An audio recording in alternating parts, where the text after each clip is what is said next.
Hello, my friend. Today I will tell you another long-forgotten legend.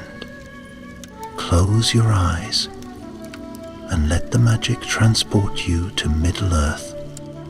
Our journey begins.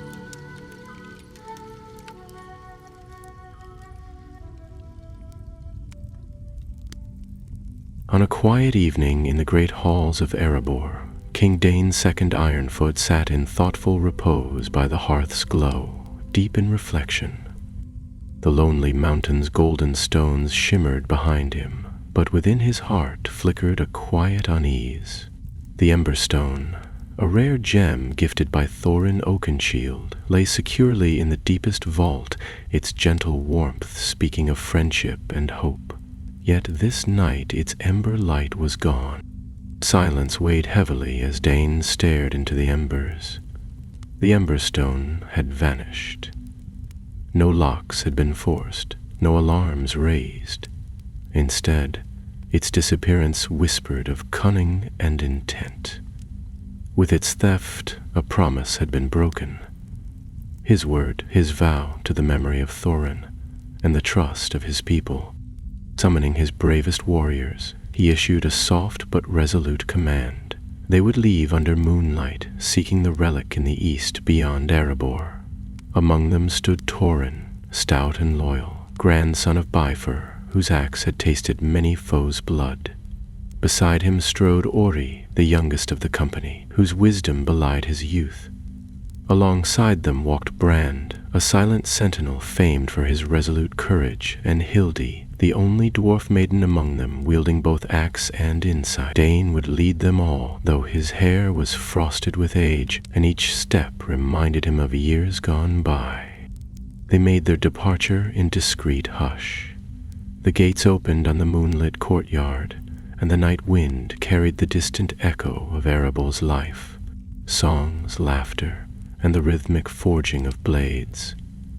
Each sound reminded Dáin of all that made the mountain a home. Beneath that sky he took his first step toward the gray mountains, away from hearth and hall, to weave the strands of fate in pursuit of what had been stolen. Their journey began at dawn. The path led them over slopes kissed by early frost, where grass bowed under the chill and birds fled from their passing. Dáin's mind returned to Thorin, his friend and predecessor, who once faced dragons and reclaimed this mountain, hoping that his guidance lingered in their footsteps. With every mile the company felt the weight of the task: recover the Emberstone, restore honor to their clan, and prevent any malice that might spring from its misuse. On the second morning they reached the foothills of the Grey Mountains. Once these peaks echoed with dwarf voices. Now they loomed silent and austere. Strange tracks marked the ground, too small for a dwarf, too deliberate for a beast. In a shallow ravine, Ori examined the prints. They led eastward, as though toward some hidden cavern. Hildi studied the soil and rocks, noting where someone had paused to search, perhaps to drop the gem. A whisper of wind carried distant sounds, the faint clatter of stone against stone. Brand raised his axe, alert to danger. Dáin's gaze narrowed. "We press on," he said. "Stay ever watchful. We do not know what lies within those caverns." Deeper into the gray mountains they traveled. Daylight waned as jagged peaks gathered the shadows. At twilight they found a cave mouth shrouded in moss and half hidden by overgrown shrub. Thorin knelt, inspecting the ground. There, half buried in dirt, glinted a fragment of metal. A dwarven hinge carved with Erebor's sigil. Whoever entered or exited here had once worn the colors of the lonely mountain. A hush fell. They all realized their task had taken root in realms long abandoned to dwarves. Yet none trembled. The paths they walked were not unknown. They were tread by their kin in ages past. With steady breaths they prepared to step within the cave's black maw. Torches lit, axes drawn. Dáin paused at the entrance. "Remember," he said quietly. "This is not simply a quest for a gem. It is a march to reclaim our trust, protect our kin, and honor those who came before. Our path may be dark. Our hearts must be bright." With that, he stepped forward into darkness, the echo of footsteps behind him carrying hopes, fears, and the promise of a daring road ahead. The torchlight flickered against damp stone. The dwarves pressed forward, their boots tapping a steady rhythm on rough cavern floor. With each step, the air grew cooler and stale, heavy with secrets of ages past. Moss dripped from stalactites overhead, splattering faint echoes into the darkness. Dáin gripped his axe's haft, feeling its familiar weight remind him of battles long won and promise yet unfulfilled. Torin's voice broke the hush, soft but steady. "Tracks branch off here," he murmured, kneeling to inspect the floor. Ori crouched beside him, turning a shard of ancient metal in the dim glow, while Bran scanned the shadows for sudden movement. Dáin shifted his pipe from mouth to pocket. It was not the time for smoke, but it steadied his hand. Hildy stepped ahead, her eyes sharp. "East, like before," she noted. "It widens." She raised her lantern, revealing a narrow tunnel opening from the main chamber. The floor was smoother here, as if shaped by deliberate hands, not nature. Above hung archaic carvings, runes in the Khuzdul tongue, worn by time, telling of dwarves who dwelt amidst these peaks. Something about them gave her pause, as though warning intruders not to disturb what lay ahead. Dáin studied the runes, his voice echoing. "Warnings or welcome signs, I care not. We go where the Emberstone lies, or where its thieves lead." He led his company into the slit of passage, and immediately the hush deepened into a weight of silence, broken only by the occasional drip of distant water or the quiet shuffle of feet. The tunnel wound downward. In places, old stone steps had crumbled, forcing them to scramble down uneven tiers. Ori paused once to trace his fingers over the carved guardrails that lined the path, symbols of dwarven resilience. "Our ancestors carved this with their hands," he whispered. "We walk where proud hearts once stood." A low rumble startled them. Bran's axe flashed as he turned. Soil and small rocks shifted and slid somewhere deeper in the mountain, but the passage held firm. Hildy narrowed her eyes. "The earth grumbles with old bones," she said, tone calm. "We are not alone." The company pressed on until they reached a wide chamber. Torches cast golden halos that danced upon walls carved into grand arches. Once, this must have been a great hall, perhaps for feasts and songs. Now shards of broken tile and debris lay in heaps, interrupted by footprints not their own. Slim, careful, as though someone moved by purpose rather than haste. Torin pointed to fresher tracks, overlaying layers of dust. The thief passed here within days, perhaps hours. His thumb brushed a footprint. "See? Ankle-high, booted in soft leather." Dáin bent and pressed a thumb into the print. A dwarven boot, yes, but not ours, likely someone from a distant clan or band. He stood and scanned the chamber. "Guard yourselves. I sense something more than a single thief." No sooner had he spoken than a hiss filled the air, low and serpentine. Torches bounced as the company spun toward a gap in shadow. From it came pale eyes glinting for an instant. A chill passed over them. Hildy muttered under her breath. "Serpent, not the beasts of our halls." Brand raised his axe steadily. "Stay back." He advanced slowly into the darkness. The hiss came again, louder, deeper, surrounded by a faint rustle. A snake, but too large, too sinister for a mere cave reptile. Dáin lifted his voice. "Who goes there? Reveal yourself." His tone was firm, carried authority. A silence fell heavier than before, and the hiss stopped. A shape slithered into torchlight, uncoiling from the shadows. A serpent's body, but not of flesh. Its scales glimmered reddish gold in the torch glow, each as large as a man's hand. Its head lifted, forked tongue flicking. The dwarves tensed. Ori whispered, "Magic. Enchanted." Tauren steadied an axe. Dáin stepped forward. In that moment the snake uncurled fully, longer than 3 dwarves standing end to end, and reared, rattles at its tail clicking like ominous drums. Dáin held his ground. "Why block our path? We seek the Ember Stone." The creature hissed once more and sprang forward, not an attack but a sweeping gesture, as though beckoning. It slid aside, directing them to another passage behind the fallen remains of a statue. Tauren frowned. Could be a guardian, or trap. Dáin considered. The Emberstone possessed power. Maybe someone had enchanted a creature to guard it. We follow, but with caution. Carefully, they bypassed the serpent, which watched with unblinking gaze. It did not attack. Rather, it seemed to guide. Hildy pressed close to Dáin, whispering, "Let us trust the Guardian if it means reaching our prize." They advanced through the new corridor. The air felt warmer here, and a faint glow shimmered ahead. Torches lit themselves as if by unseen hands, revealing walls lined with benches and niches. At the far end, on an altar fashioned from black stone, sat the Ember Stone, its ember light pulsing gently, as if breathing. Dáin's heart thundered.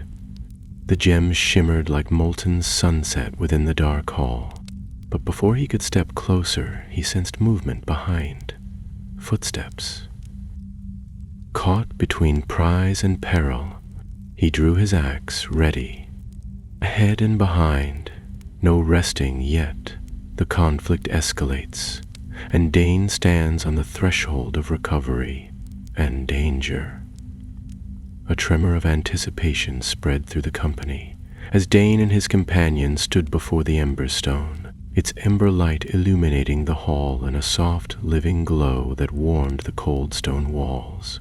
The halls themselves seemed to pulse with its presence, as if the mountain remembered the gem's significance. It was a moment suspended between triumph and caution, for they knew too well that powerful magic seldom existed without consequence. The glowing gem rested atop the altar, its facets shifting through hues of molten gold and deep crimson.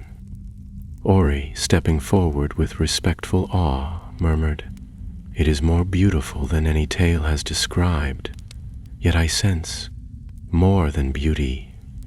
His words hung in the air, laden with suggestion, as he moved closer, hand trembling slightly. At that moment, from the shadows behind them came the faint echo of feet. Not hurried, but deliberate. Tauren caught the sound before any other could. He held a finger to his lips, signaling silent warning, and the company froze in place. Dáin's eyes narrowed, axes and weapons at the ready. From the gloom emerged figures clad in dark leather, their hoods drawn to obscure their faces. They numbered 4, and each carried a short sword that gleamed in the Emberstone's glow. Their leaders stepped forward, confident, and revealed a dwarven visage, scarred, determined, and unfamiliar. "Return that which does not belong to your mountain," the stranger demanded, voice calm yet edged like a blade. "The Emberstone is not yours to claim. Leave now and no harm will come." Dáin's grip tightened on his axe. "We claimed no prize. This stone belongs to Erebor, gifted by Thorin, my kin and friend.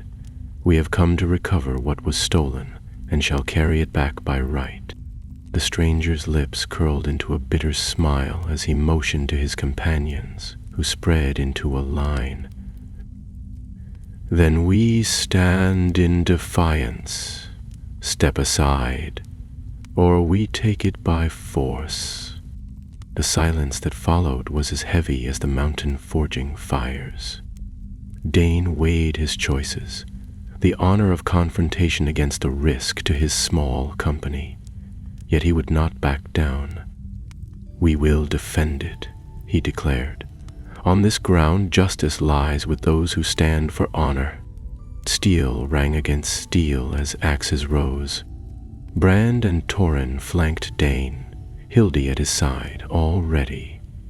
The cult's warriors lunged with swift strikes, their leader pressing straight toward Dáin. The Ironfoot king met the blow head-on, the clash of weapons sending sparks that danced in the dim light like fiery embers. Torin felled one opponent with a sweep of his axe, then turned to parry another's strike. Brand roared as he crushed an enemy's blade underfoot before the dwarf could plunge. Hildy moved with swift precision, driving her axe into the defender's thigh to buy time.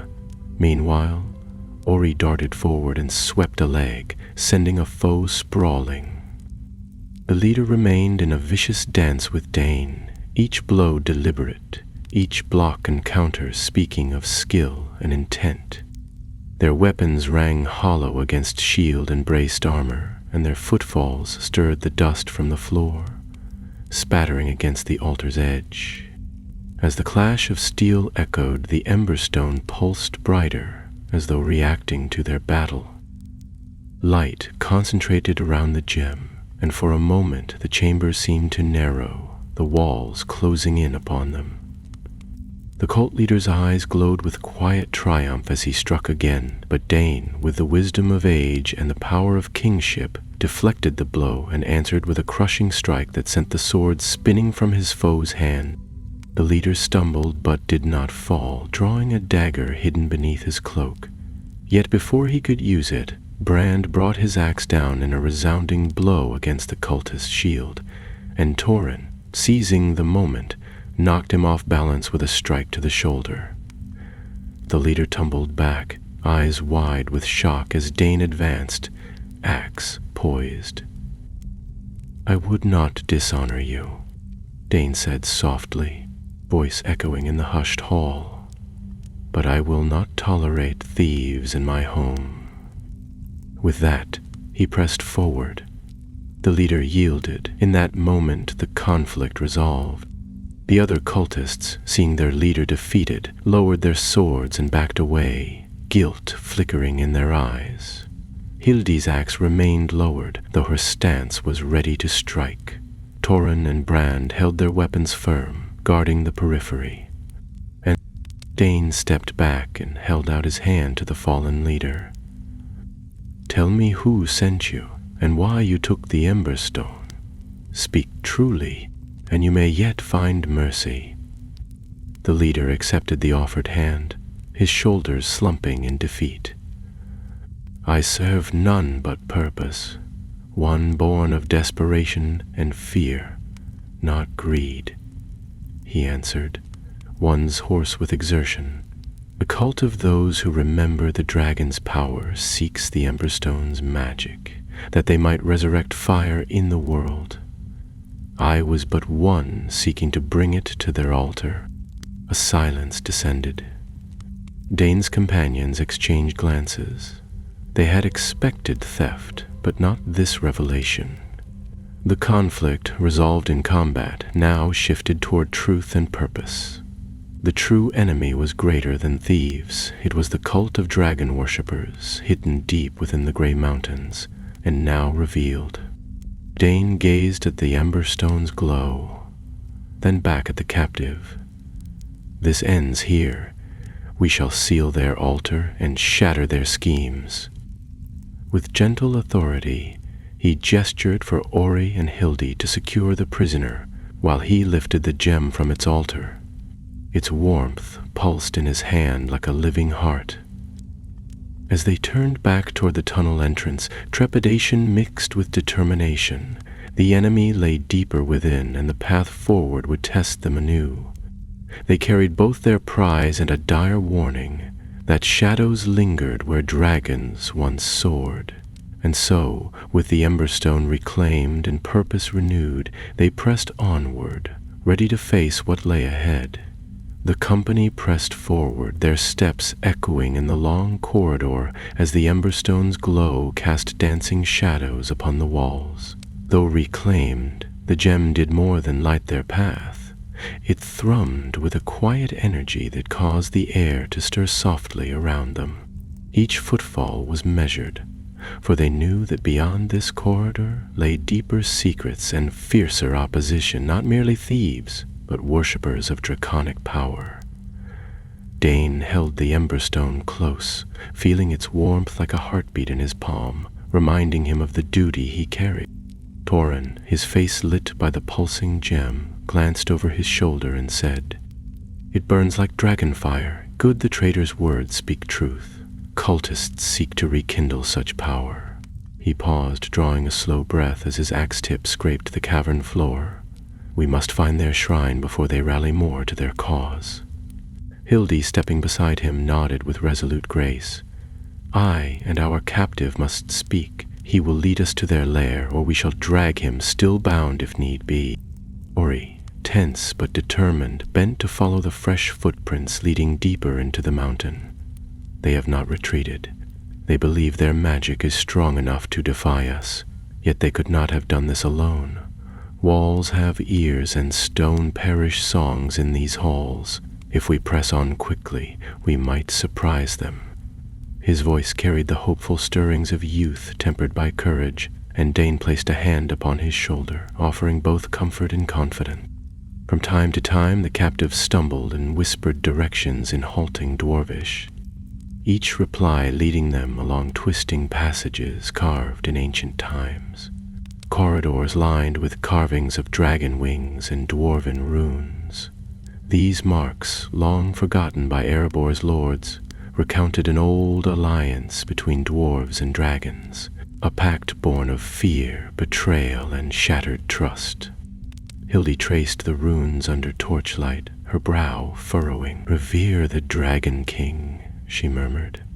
"Yet they dishonor the dwarves who suffered by their fire. Such arrogance shall be their downfall." The journey grew more treacherous as they descended.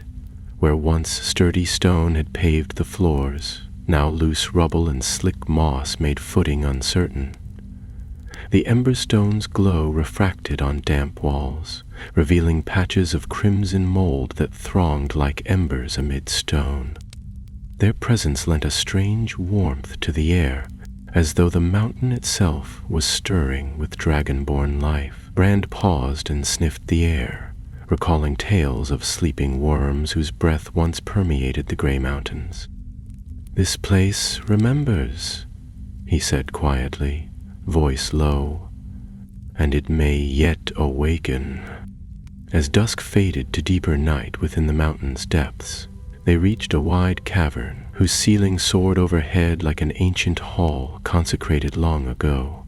Flickering lights, braziers lit by unseen hands lined the walls, their fires tinted red and gold, suggesting enchantment rather than flame. And at the far end of the chamber sat an altar carved in the likeness of a great dragon's wing, upon which lay scattered bones and glowing embers that sparkled as if alive. Beneath this altar, smoldering runes glowed faintly upon the floor. The captive trembled and bowed his head. "Here," he whispered, voice choked. "This is their sanctuary." He laid himself bare before them, fear shining in his reddened eyes. "I served them out of desperation. My kin were lost to famine in the Iron Hills. They promised power and the Emberstone's flame to restore our halls. I believed them.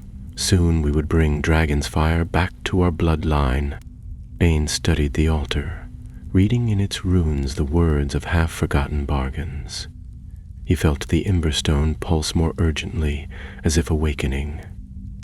"You speak of sacrifice," he said, voice steady. Yet you would condemn your kin to ruin rather than trust in the true bonds of dwarves. The Emberstone stands not for fire's return, but for hope, for friendship, for honor. He set the gem upon a rock beside him. Its glow brightened the cavern and illumined his stern gaze. Take back your false cult, and I may yet forgive. But if you set dragon flame loose upon the world— Gran stepped forward, axe in hand, every inch a sentinel of justice. No dwarven hall shall crumble beneath draconic fire again, not under this king. Torn and Hildy flanked him, creating a shield of unwavering solidarity around Dáin and the Emberstone. Ori watched the captive's face, noting that beneath fear lay defiance, one who had dreamed of power and erred in that dream. Before any word could proceed, a low rumble rolled through the cavern floor. Stones cracked and shifted, embers flickered violently in the braziers. The altar's runes glowed redder, brighter, like hearts aflame. Hildy gasped and stepped back. "They are approaching," she said.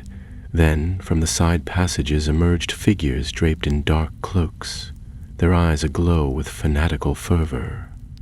There were 10 of them now, each carrying torches. Their leader, a tall dwarf robed in scarlet, raised a hand and proclaimed, "You have defiled the pact." His voice echoed like thunder in the stone hall. "Now we reclaim the Emberstone and complete the rite." Dáin drew his axe and considered the mountain around them.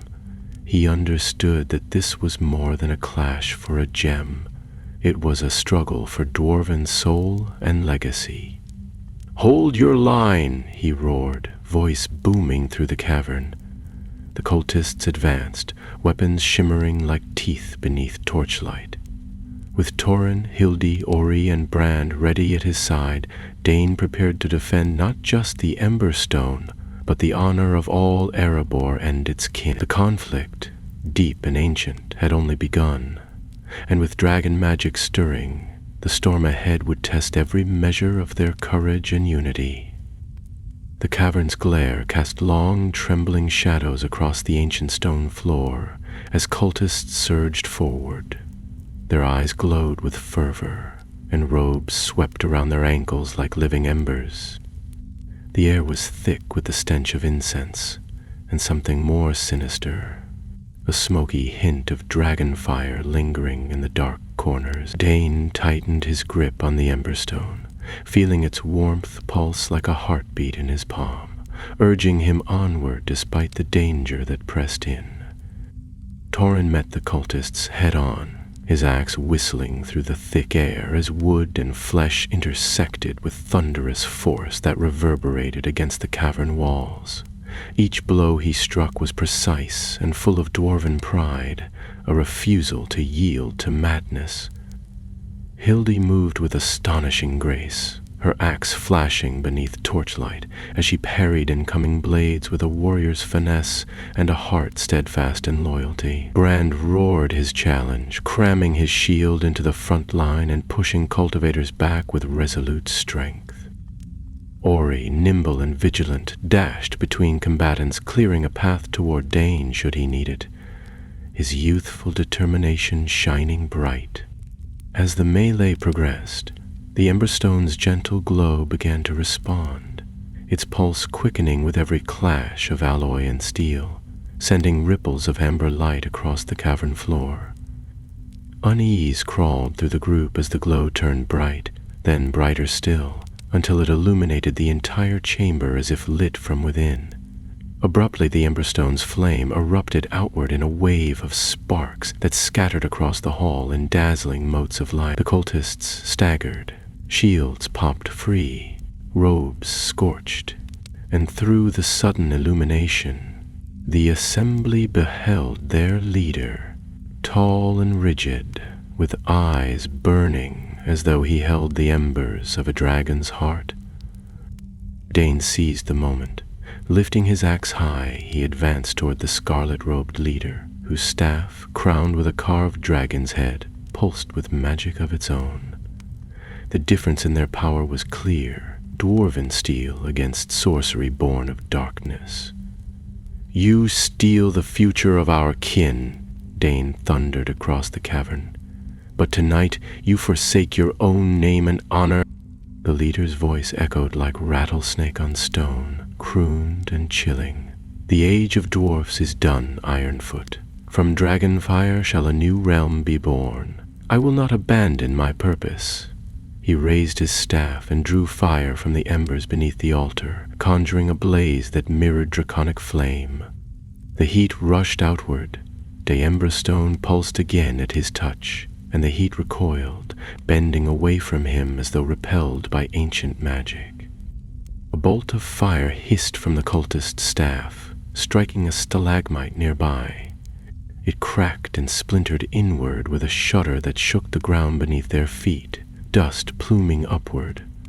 Tauren roared and dashed forward to intercept, axe arcing to deflect the bolt's fiery impact. Sparks exploded where blade met flame, a cascade of golden embers dancing before splashing onto wet stone and sizzling in hisses. Hildy charged alongside, and together they surged toward the leader, axes raised to strike at his staff and sever his ritual.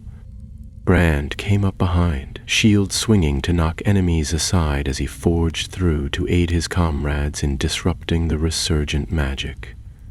Ori, seeing a narrow gap, leaped forward to wedge between the leader and his acolytes, crying out challenge so loud that the clang of steel halted in the chamber. His voice brought them crashing back, not out of fear, but to regroup into a protective circle around their leader's back. In that moment of hesitation, Dáin stepped between them and the Emberstone, brandishing his axe in defiance of the ritual's power.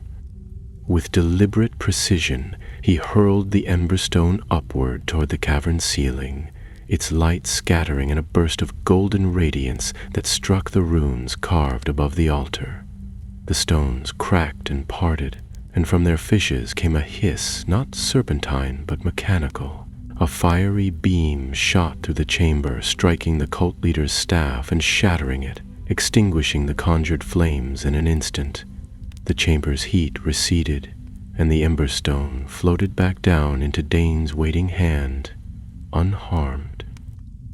Tauren and Hildy seized the moment to fell the cult leader's staff-wielder companions, driving them to their knees with unwavering force. Brand closed in to deliver a final, resounding blow to the leader himself, cleaving through the air with a resounding crack that echoed through the cavern.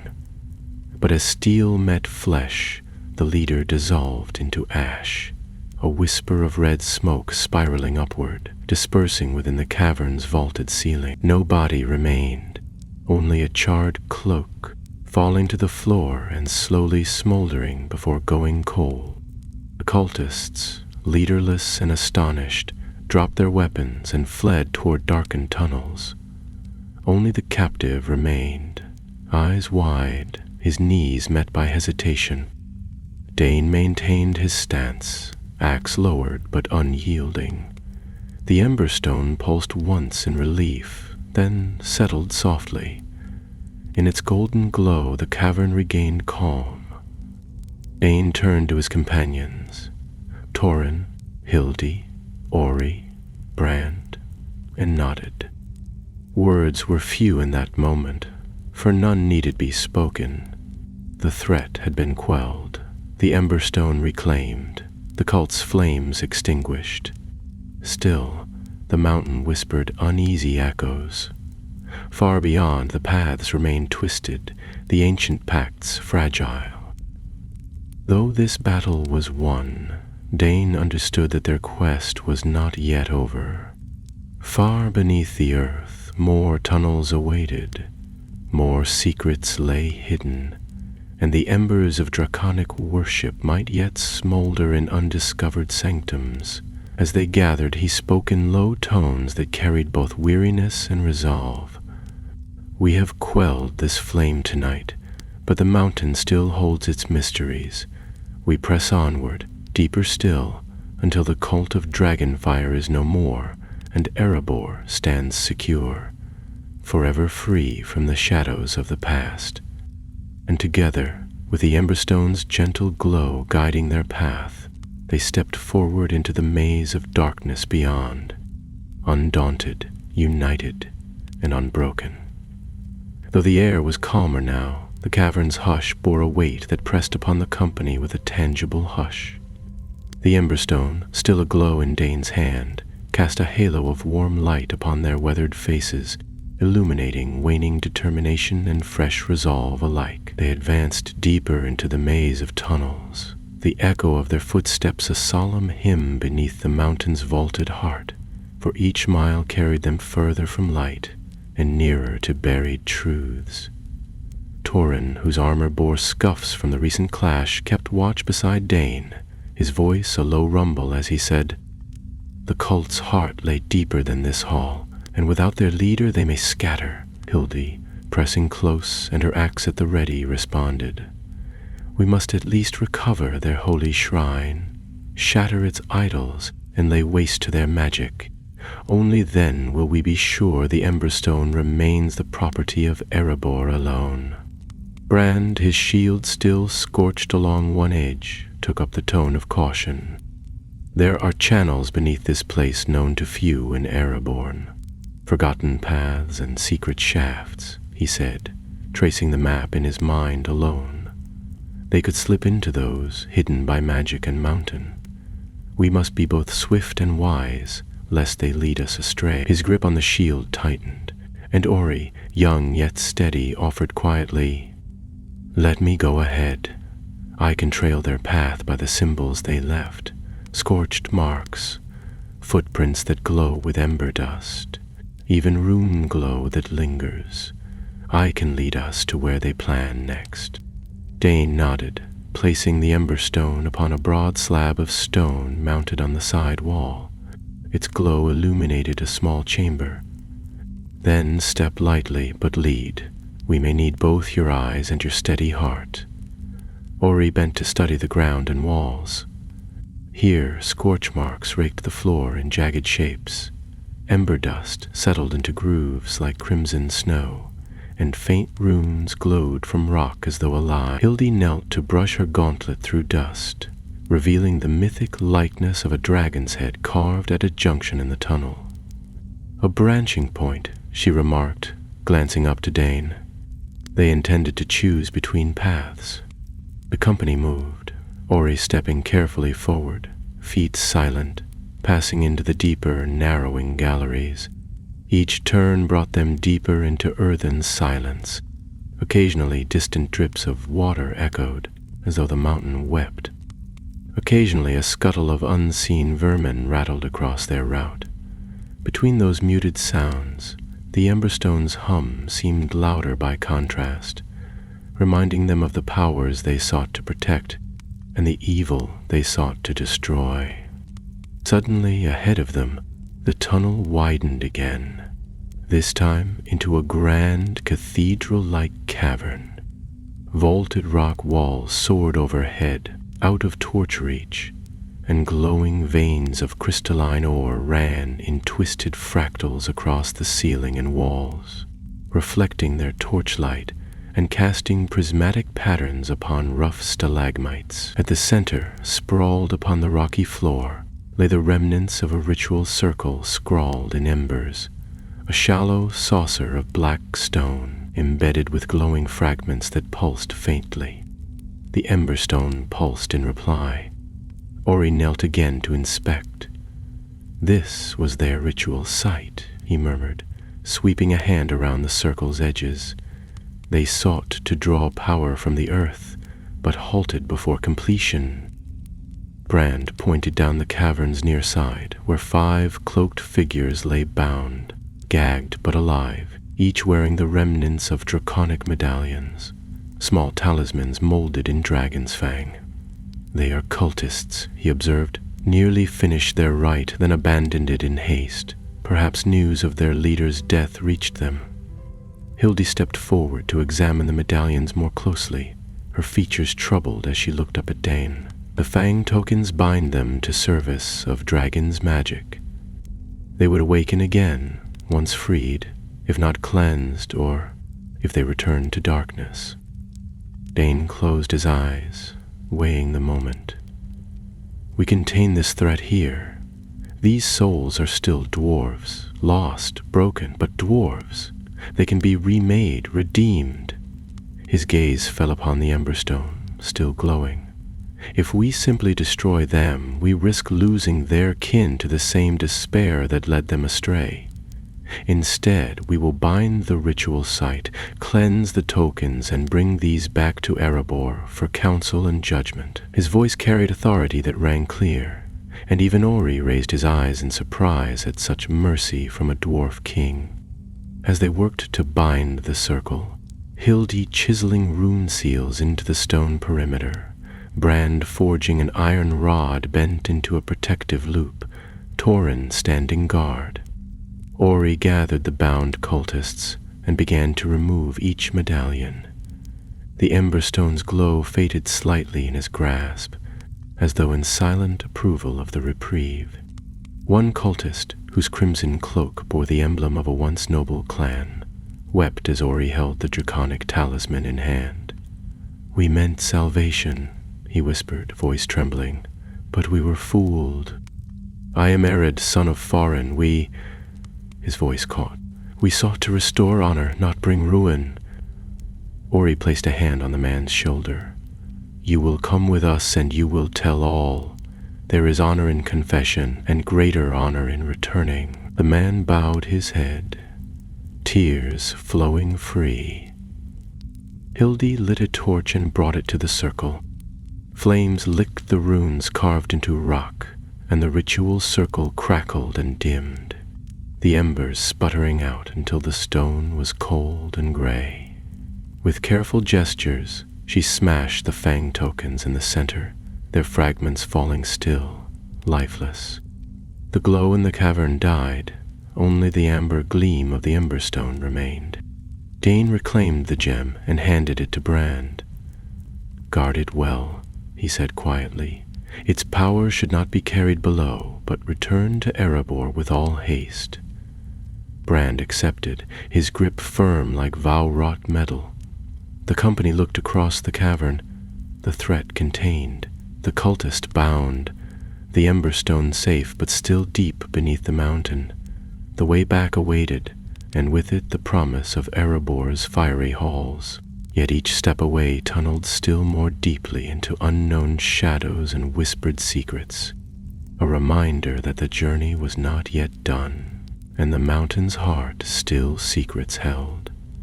With that, they turned toward a narrow shaft leading skyward, rising through the rock towards surface light and the promise of home, and what else the future might yet demand. The air grew cooler as the company ascended through the narrow shaft, the faint exhilaration of movement upward replacing the deep silence of the lower caverns. Dust motes shimmered in the Emberstone's glow, drifting like tiny embers caught in an unseen breeze. Torin stepped first, boots scraping soft stone, and to his surprise, the shaft ended in a collapsed section of ancient mine, with broken beams and roots creeping from above, their lush greenery a promise of sunlight and fresh air. Dáin's heart lifted at the sight of mossy light, though he remained wary, for the mountain's calm seldom meant safety. Hildy raised her torch to examine the ceiling and earth overhead. "This collapse is recent, likely caused by the skirmish below," she said, voice low but steady, "yet it may offer an exit to the surface. However, the debris will take time to clear." Brand peered upward, shield rested against his shoulder, and nodded in agreement. "We clear a path, but not alone. These roots and soil will delay us." He gestured toward the broken beams and fallen stones strewn about. Ori, youthful hands already eager, surveyed the rubble with intent. "Let me," he said quietly. "I will help move stones." While Brand and Torin began shifting debris with careful heaves, Dáin kept watch, Emberstone in hand. Though secure, its glow reflected in the walls, reminding him that the choice to leave empty-handed was not yet an option.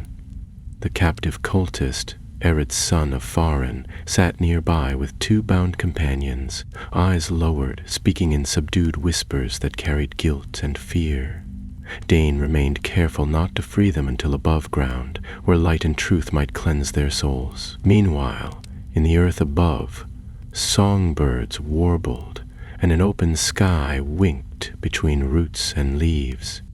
At last, the last stone was moved, and torches shone upon a small aperture in the earth. Hildi stepped forward and pulled aside thick roots. The mountains sighed, offering passage. A beam of golden midday light burst in, illuminating the haggard and hopeful faces of the company. Dust motes danced and resettled.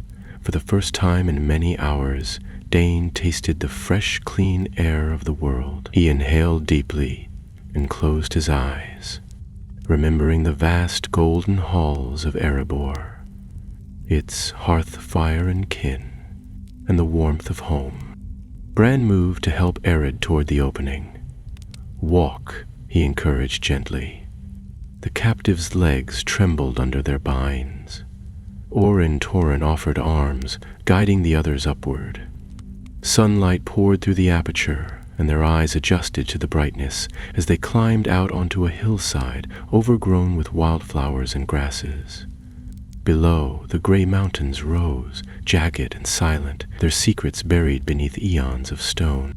Dáin stepped into the open with the emberstone cradled in his hand like a living ember, its radiance undimmed by sun.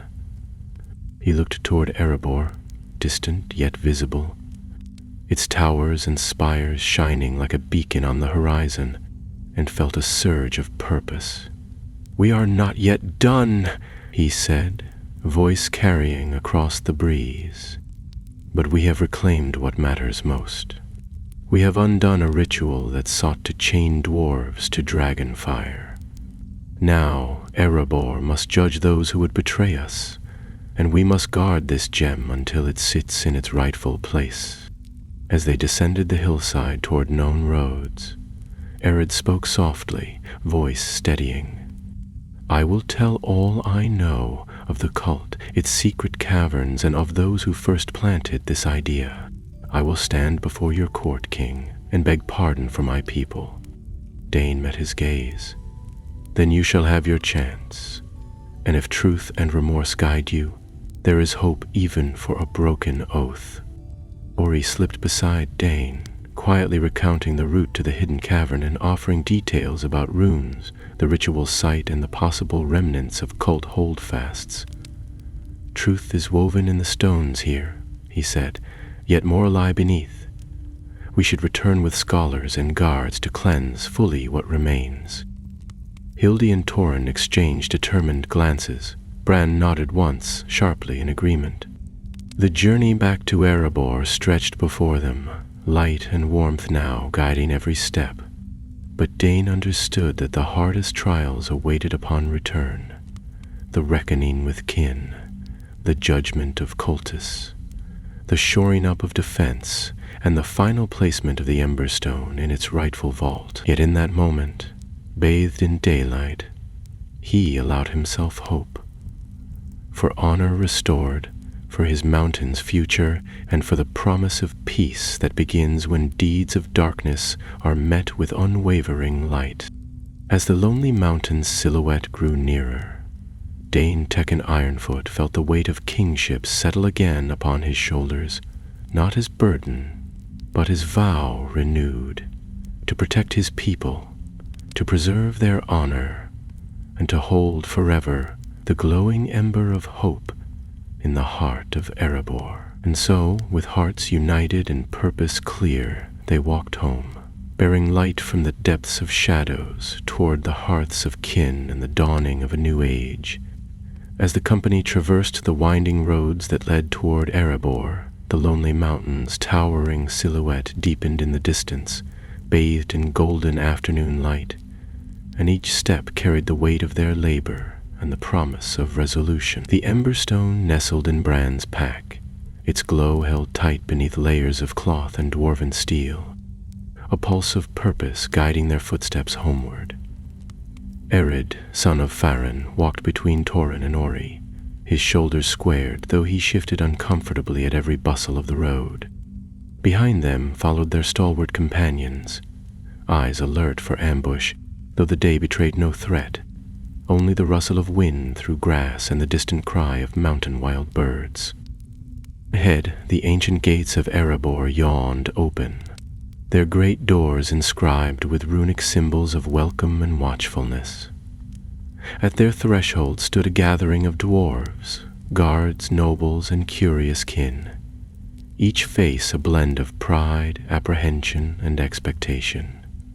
News of Dáin's secret quest had already shifted through the mountain like an underground stream, stirring both admiration for his bravery and fear that the cult's shadow might yet linger beneath their stone foundation. Dáin paused at the gates while Thorin and Bran took up positions on either side, their presence a silent testament to loyalty, both fierce and protective.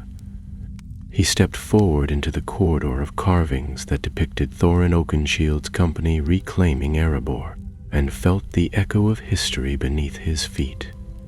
The Emberstone's ember light pulsed against his heart as he approached the council chamber, where the fate of the cult and the gem would soon be decided. Within the cavernous council hall, torches flickered on walls polished gold, and the high seat stood before rows of benches filled with gathered dwarves.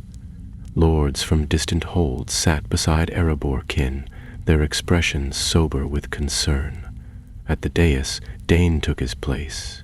Brand knelt at his side, eyes forward, ready for defense if needed. Hildy stood beside Ori, each of them bearing the fatigue of recent trials, but the steadiness of unity. Thorin remained behind Dáin, axe resting on shoulder, not as threat, but as symbol of readiness to protect king and mountain. The hall quieted at Dáin's entrance. He raised his voice to fill the chamber. Kin of Erebor, noble lords of distant halls, I bring both tidings and counsel. The Emberstone, as gifted by Thorin Oakenshield, indeed was stolen, to be used in a dark rite meant to bind our kin to the age of Dragonfire. That threat was found, confronted, and ended in the Grey Mountains, though its embers still smolder in hidden places. Eyes shifted among the assembly, whispers stirring like breeze in cavern. He paused, letting the weight of his words settle. Led by misguided dwarves, some of our own, a cult formed with false hope and dire purpose. Its leader has been undone, its worship undone, and its victims redeemed.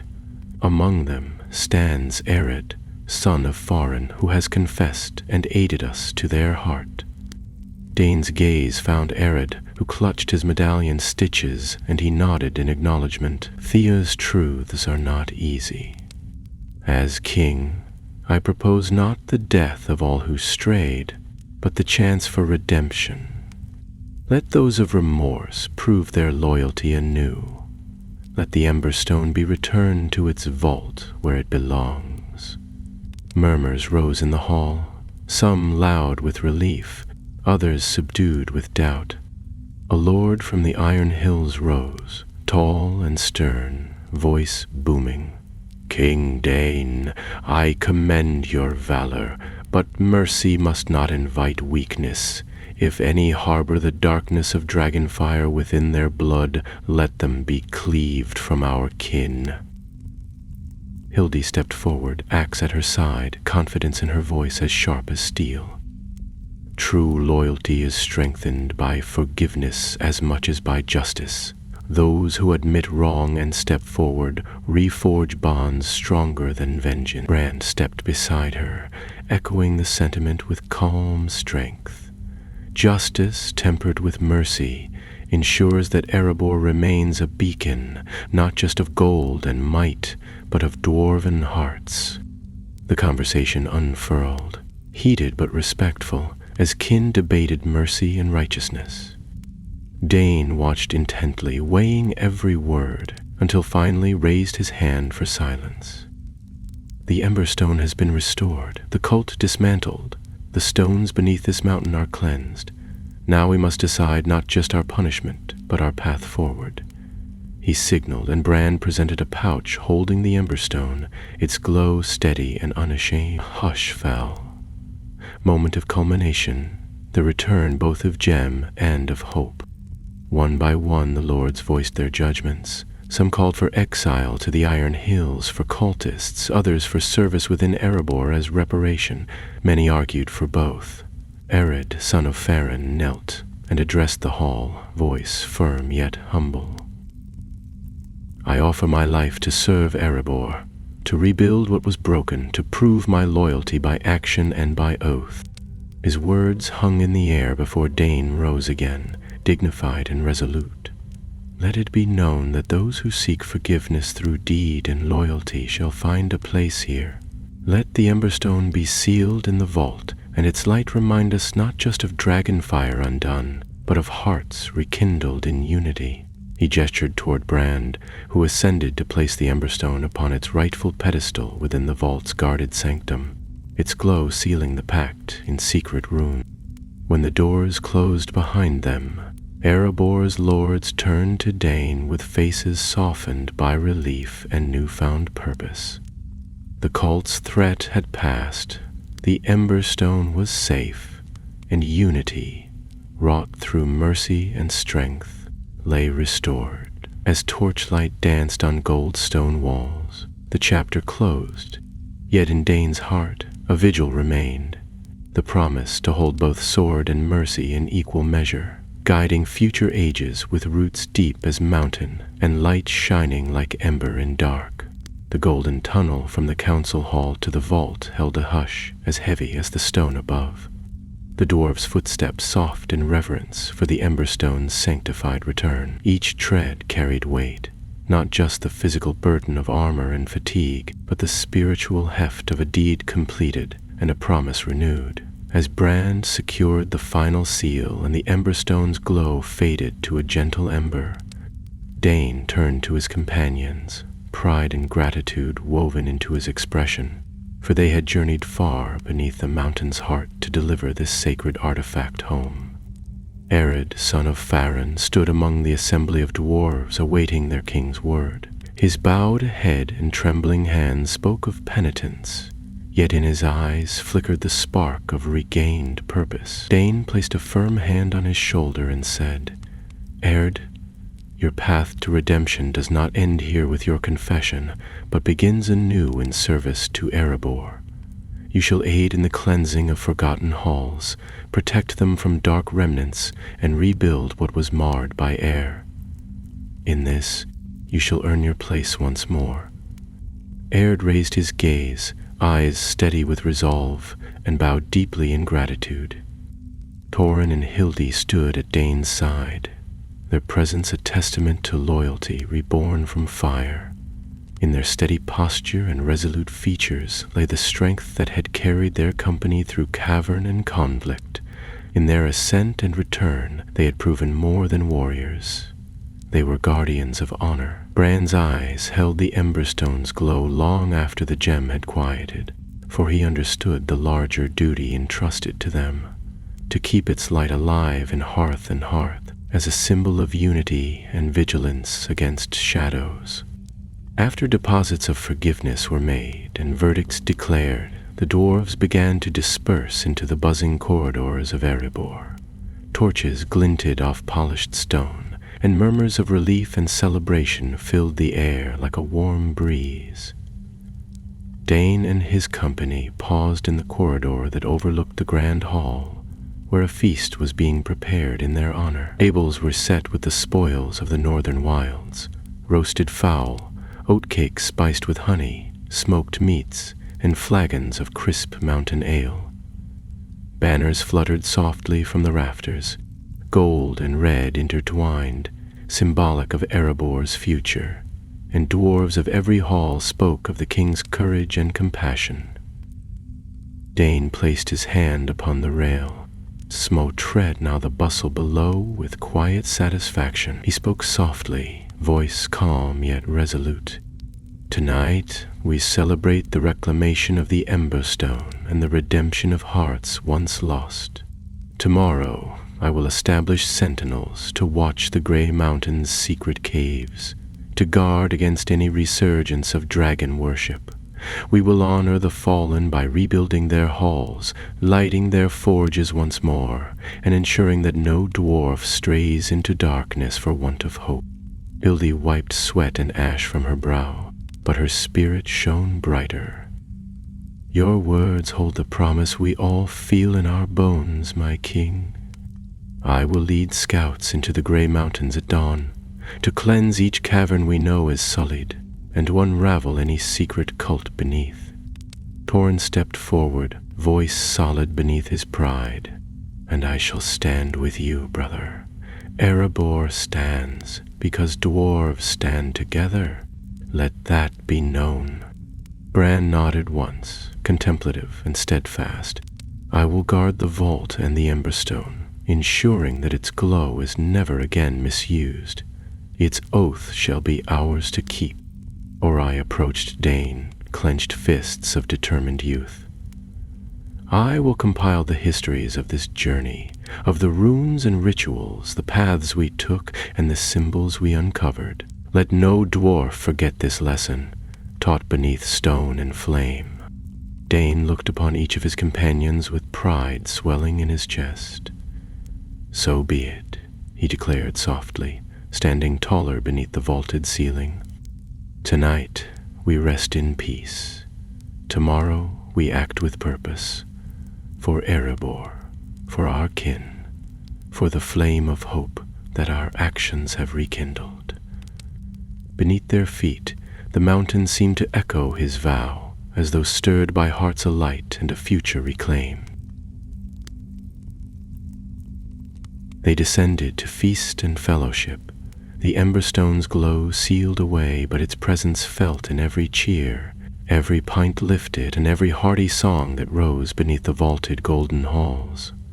By torchlight and laughter, dwarves found renewed unity, remembering that courage and mercy forged stronger bonds than steel alone. And as the night deepened and the mountain's heartbeat continued in soft hum, Dáin Ironfoot allowed himself a rare moment of contentment, knowing that the secrets of the Emberstone, once lost, once stolen, were now sealed beneath stone and memory, guiding Erebor into a new age of light and vigilance.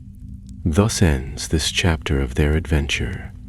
The Emberstone returned, its guardian sworn, and the mountain's heart cleansed, yet in every corridor lit by torchlight, in every forge's flame and in every dwarf's guarded oath, its secrets and its shine endure.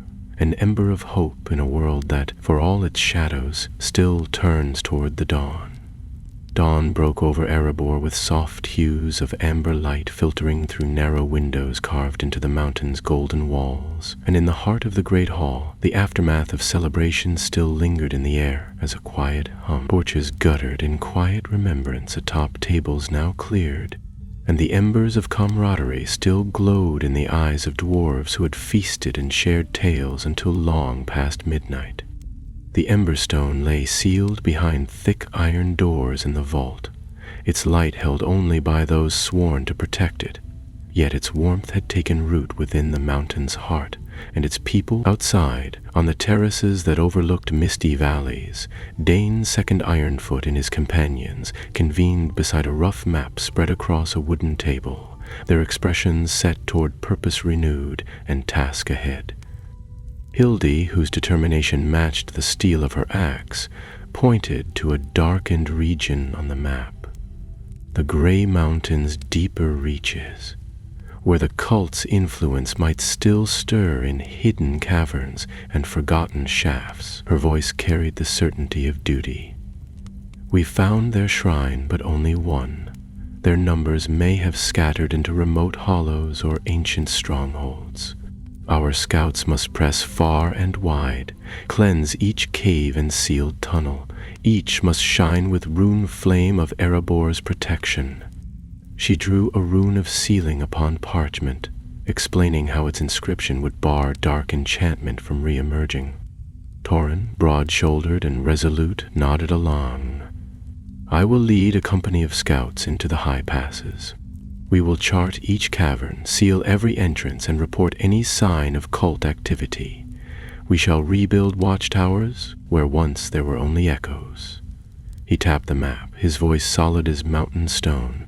"We need safe roads, too, so our kin can travel without fear of ambush." Ori, youngest yet brimming with insight, traced waterways and underground streams on the charted passages, ensuring that these routes might serve dwarven messengers or warn of damp-head entrances that cultists might use for escape. "I will oversee the records of clearing, mark the places with runic warnings, and create a chain of living wards. Our histories shall note that no darkness passed unnoticed beneath our feet again." He smiled faintly, eagerness shining in his eyes, the spark of scholar and defender intertwined. Brand stood upon the terrace's threshold, his shield resting against a stone ledge. He spoke with quiet gravity. "I will command the fortress guard, ensuring the Emberstone's protection and readiness of the vault. Should any threat return, be it cultist or worse, it will not find hollow halls or unprepared sentry." He placed a hand upon the shield's rim, as though pledging himself anew to the stone and steel of his post. Dáin, his hair silvered in age, yet his eyes steady and sharp, set his gaze on each of them, pride and trust clear upon his features. "Then may our deeds today become enduring vigilance tomorrow. Erebaror's safety depends not just on sword and axe, but upon hearts joined in purpose, wisdom, and unwavering resolve. Our mountain stands not by walls alone, but by the souls of dwarves who guard its light." They sealed the pact beneath rising sun, clasping arms in unspoken vow. 5 hearts pledged to mountain and kin, bound by the Emberstone's return. With that, they moved down the stairs into the golden-forged hall, where lords of Erebor and heroes of distant halls awaited, their faces bright with expectation and respect. The ceremony began with Dáin's voice resonant and clear. "Let this hour mark a new age. We claim these lands, not just for gold and glory, but for unity, vigilance, and hope. The Emberstone returns to its vault, and with it, our promise that Erebor shall stand forever vigilant, ever proud, and forever free from the shadows that seek to corrupt our kin." From their seats, torches flared in salute as Hildi, Torin, Ori, Brand, and Arid son of Farin stepped forward. Dáin called each by name, declaring their duties. Scouts, wardens, chroniclers, guardians, and redeemers. In that chorus of solemn affirmation, the mountain's heartbeats seemed to quicken, a deep, resonant vow echoing in stone. Songs rose, deep and sonorous, as avenge and vigilance, where through every verse dwarves declared their renewed bond. From the glittering halls to the distant watchtower carved on Grey Mountain's edge, word traveled fast. The Emberstone had returned, the cult had fallen, and the mountain's light burned brighter still. With purpose sealed in hearts, and duty laid upon strong shoulders, Erebor turned its gaze to the years ahead, confident that no shadow beneath its stones would threaten its soul again. And so concluded their gathering, not with the end of an era, but with the beginning of a watch that would stretch across ages. Fostered by hope, guided by honor, and upheld by the bonds of friendship summoned in the deepest places, where courage and mercy had redeemed more than a relic but dwarven hearts themselves. Winter's hush settled gently over Erebor, frosting the golden ramparts and quieting the bustle of daily forge and hammer, yet its stillness carried a promise rather than silencing hope. Dáin's second Ironfoot stood at the edge of the terrace, eyes tracing the distant grey mountains, where swirling mists clung to crags and hidden hollows. In the biting air he felt the Emberstone's return, like a warm ember in his heart, proof that darkness could be undone through courage and unity. Beside him stood his steadfast companions, Thorin, Hildi, Ori, Brand, and Ered son of Farin. Each bore the marks of their shared journey, scars and fatigue woven into fierce resolve, and each was ready to see their duties through the long months ahead. Thorin's breath formed pale clouds in the air as he spoke quietly, voice deep with conviction. My scouts report passages filled with snow, but the runic wards hold strong. Yet there are regions deeper still, the windwheel shafts and the whispering fissures, where signs of cultist fire still appear though faint. His gaze met Dáin's, conveying both concern and confidence. We should send patrols by moonlight to finish the cleanse before snows hide the traces.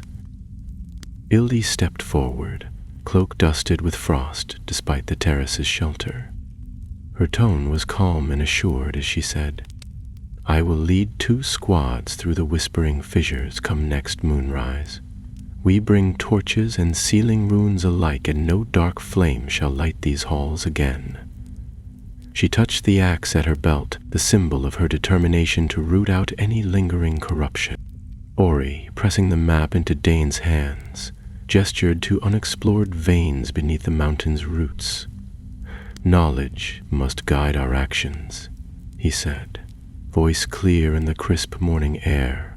"So I shall expand our maps, note all hidden shafts, record rune words and cleansing points. I will begin drafting the first Chronicle of Restoration. Brand, arms crossed and voice low yet resolute, declared, "I will oversee the fortress guard and ensure the vault where the Emberstone rests remains unbreachable even under siege. No secret cult or hidden band will reach it if I stand sentinel." He allowed himself a small, stoic nod, acknowledging both the task and the vow he bore.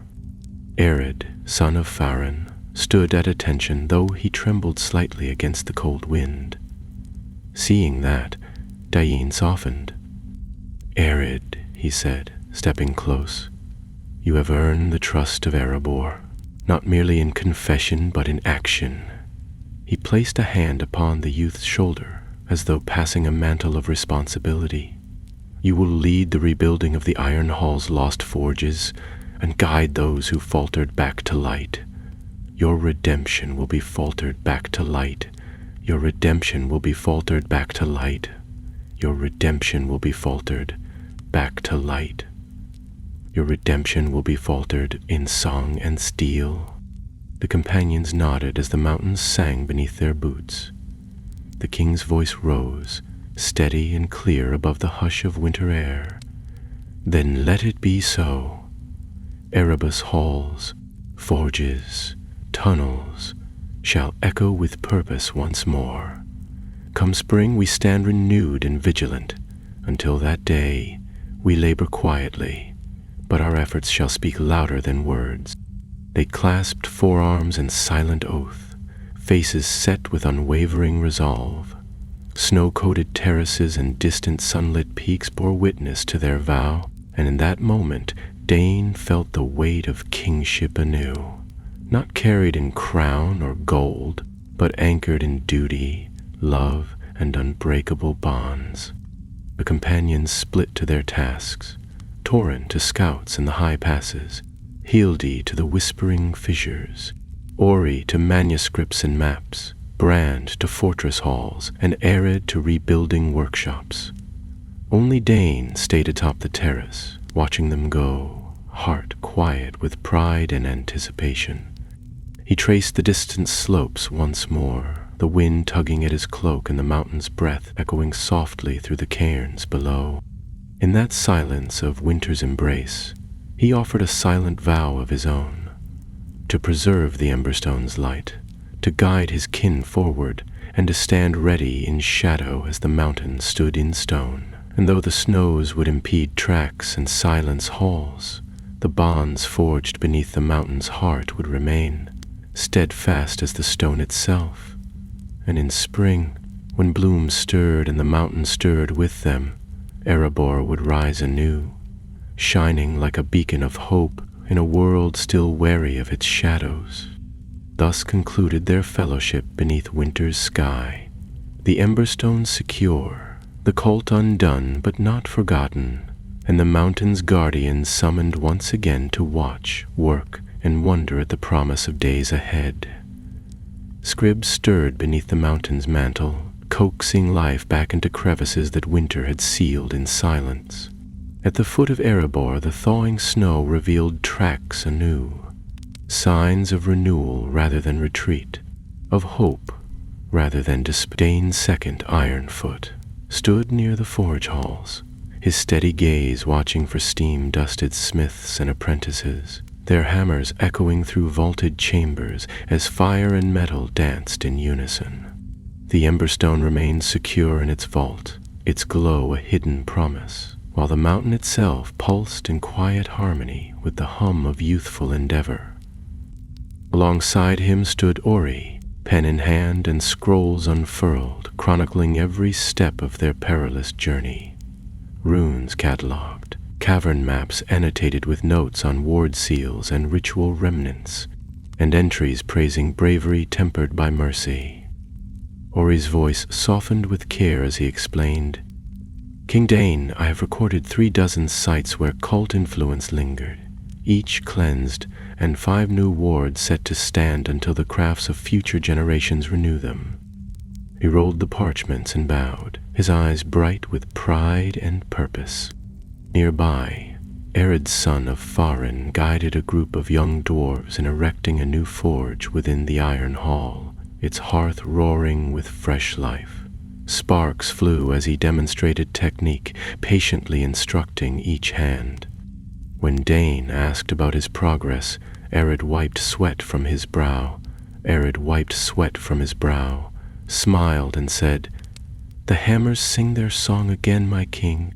We rebuild not only halls but trust, and with each beaten spur of steel I feel my own faith reforged." Torrin strode into view with a scouting report and 5 young guards in his train, their faces hardened by patrols but brightened by purpose. His voice rang clear. "High passes are secure and roads reopened.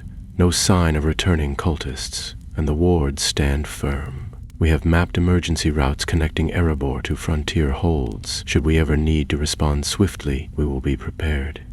He paused, meeting Dane's gaze with resolute calm. At the fortress gates, Hildy oversaw the placement of rune torches, their fire bright but steady, the wards beneath glowing softly in the stone walls. She explained, "We have lit the whispering fissures and sealed all shaft entrances with rune-stone arches. The nights above that dark place are no longer silent. They speak with watchfire and sentry. Erebor stands guarded, not by walls alone, but by light within their heart." Meanwhile, Brand remained within the vault's inner chamber, double-checking the Emberstone's secure casing and whispering a solemn oath to its silent flame. When Dáin arrived, Brand nodded once and said low, "Its ember remains true. I have appointed guardians on every shift and set alarms of rune shredding and ward watch. None shall breach this sanctum without passage through my shield." Dáin surveyed his companions, each bearing the fruits of their service, and in their eyes he saw the embodiment of unity forged through trial. His voice rose above the gentle roar of the forges and the clang of hammers, echoing in every corner of the mountain's heart. "My kin," he began, steady and full of quiet strength. "Our mountain stands resplendent in light, its depths cleansed and its edges secured. The Emberstone's glow may rest within stone walls, but its flame lives in each of you. In the craftsman's hand, the scout's watchful eye, the chronicler's memory, the guardian's shield, and in the redeemed heart that rebuilds."